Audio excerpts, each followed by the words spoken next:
फुंखा थुनलाइयारि गौथुमनि दा 7थि जोनोम सान फालिथाय आरो 86थि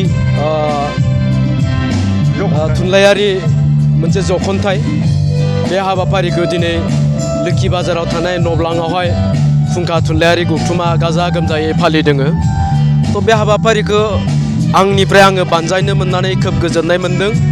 मानोना फुंखा थुनलाइयारि गौथुमा जोनोम जानायनि उननिफ्राय जोंनि ओनसोलाव थानाय माखासे लाइमोनफोरखौ थुनलाइयारि बिथिङाव गावखौ राफोद खालामनांगौनि थाखाय, खन्थाइ लिरनांगौनि थाखाय, रायथाइ लिरनांगौनि थाखाय बा माबा मोनसे सोरजिनांगौनि थाखाय गोबां थुलुंगा होदों।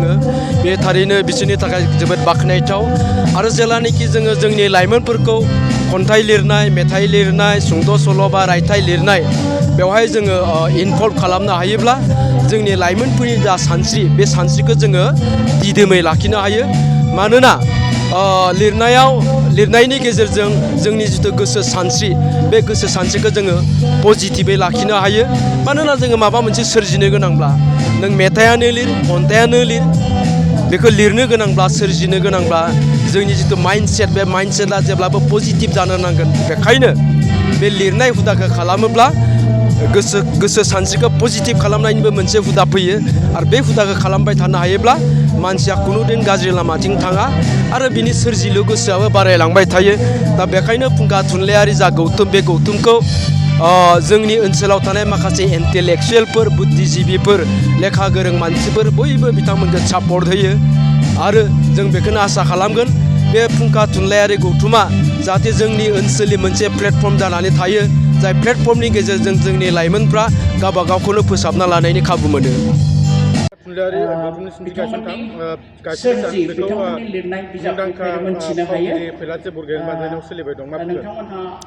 दिनै जोङो फुंखा थुनलाइयारि गौथुमा 7थि बोसोराव आगान होबाय आरो बे 7थि बोसोरजों लोगोसे 86थि फुंखा थुनलाइयारि जखनथाय बे हाबाफारिया दिनै सोलिगासिनो दङ। आरो बे हाबाफारिखौ मानगोनां बर' सावथुन मुलुगनि मुंदांखा फेस्ला फावखुंगुर फैलासे बरगयारि, आथिखालाव बिथाङा मानास सेरफां एकाडेमिनिबो दिथागिरि, बिथाङा जोंनो खोब मोनसे मोजां नैबे खाबुखौ होदों। बेनि थाखाय बिथांनाव आं गिबियाव साबायखर बावदों। दिनै जोङो खन्थाइनि जे जखनथाय बेल' नङा, जोङो सुंद' सल' बायदिसिनाबो फरायथिनाय जादों बेवहाय। आरो उन्दै उन्दै लाइमोनफोरजों लोगोसे जोंनि ओनसोलाव थानाय जेसेबांखिनि लिरनो मोजां मोनग्रा गागि लिरगिरिफोर बिथांमोनखौ जोङो हांख्रायनाय जादों। आरो लोगोसेनो गुबैयै जोङो सावरायगिरि हिसाबै, थांखिजानाय बुंथिगिरि हिसाबै जोङो साहित्य एकाडेमि बान्था मोननो हानाय मानाव गेदेर मुस्रिमा अनजु नार्जारि बिथांखौ जों हांख्रायनाय जादों। बिथाङा दायो खन्थाइनि सोमोन्दै, आथिखाल खन्थाइनि जे बारहावा बा बोहैथि दाहार बेनि सोमोन्दै जोबोद मोजाङैनो बुंथिनो जोङो बेखौ लाबोनो हानानै दा बिथांजोखौ जोङो नैबेहाय जोंनि हाबाफारियाव मोननानै जों जोबोद गोजोननाय मोनदों।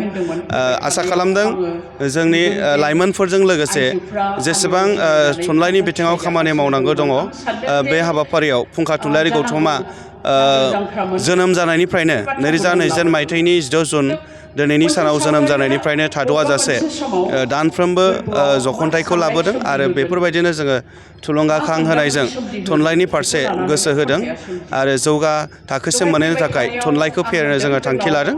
आरो दिनै जोङो खोब मोजां मोनसे हाबाफारिखौ जों मोननाय जादों। आरो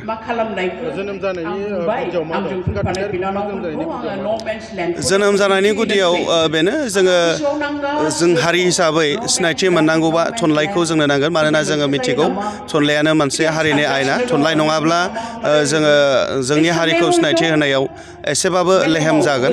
बेनिखायनो जों साननाय बायदि आरो जोंनि जे थांखि, बे थांखिया जों मोनसे मोन्थोर जोङो दङ। बे मोन्थोरा जादों फराय, सोरजि आरो फेहेर। जोङो फरायनो नांगोन, जोंनो गोबां लेखा फरायग्रा नांगोन। मानोना लेखा फरायोब्लासो, बिजाब फरायोब्लासो जोङो गियानखौ मोननो हायो। बेबायदिनो जोङो फरायनायनिबो माखासे जे हुदा बेखौ जों खालामनांगोन। बेनिनो मोनसे फोसावथाय हिसाबै जोङो उदां मोनसे फैसालि बेखौ जों दानफ्रोमबो बेबादि लांबाय थानाय जायो।